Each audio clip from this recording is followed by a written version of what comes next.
আপনাদের শুধু একটা কথা বলতে চাই, আজকে নির্বাচন নিয়ে পায়তারা চলছে। কেউ কেউ মনে করছেন যে নির্বাচন হয়তো পিছিয়ে যাবে, নির্বাচন হবে না। আমি একটা কথা পরিষ্কার ভাবে আপনাদেরকে বলতে চাই, 12 তারিখের মধ্যেই নির্বাচন অনুষ্ঠান হবে ফেব্রুয়ারি। এই বিকল্প রাস্তা বাংলাদেশের মানুষ জনগণ মানিয়ে নিবে না। প্রধান উপদেষ্টার কাছে দাবি, আমাদের অনুরোধ যে আপনাদেরকে আপনাদের দায়িত্ব কর্তব্য ছিল 3 মাসের মধ্যে নির্বাচন দেওয়ার, আপনি ব্যর্থ হয়েছেন।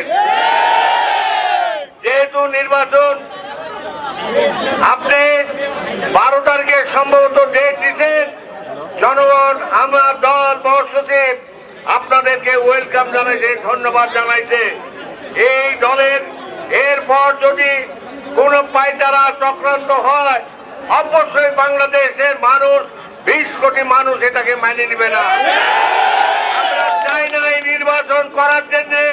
আমাদের 17 বছর তারেক রহমানের নেতৃত্বে আমরা প্রায় 10 থেকে 15,000 লোক শহীদ হয়েছে, 50 থেকে 5 থেকে 10 লক্ষ লোক আমরা কারাবরণ করেছে। অতএব আমাদের দায়িত্ব কর্তব্য হলো নির্বাচনের পিছানোর সুযোগ নাই।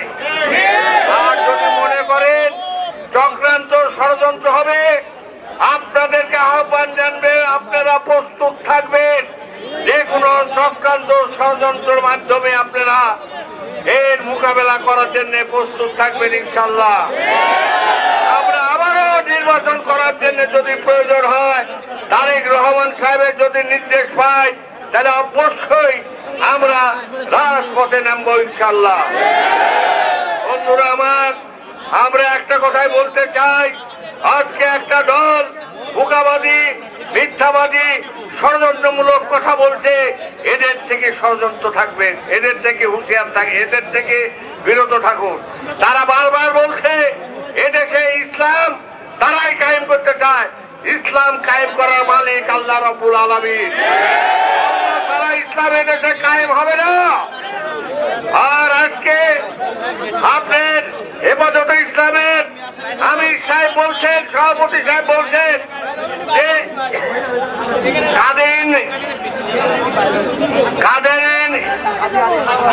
কাদের ফেতনার থেকেও জামাতে ইসলাম ভয়ঙ্কর।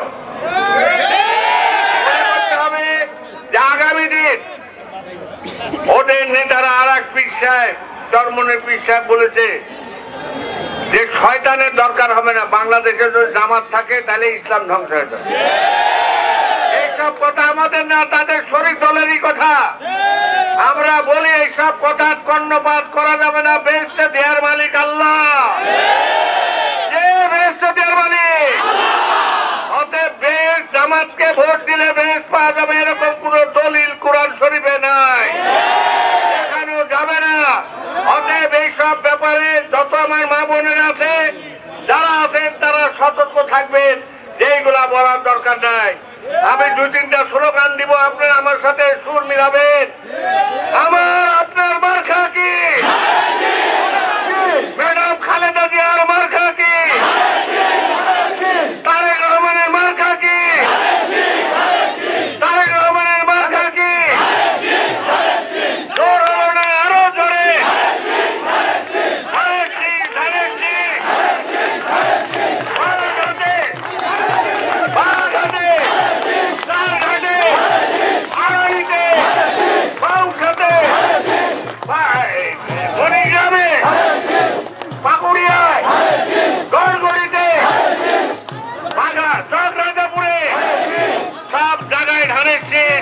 আপনারা এই স্লোগান দিবেন এবং আমাদের মহাসচিবের মার্কা কি? ধানের শীষ।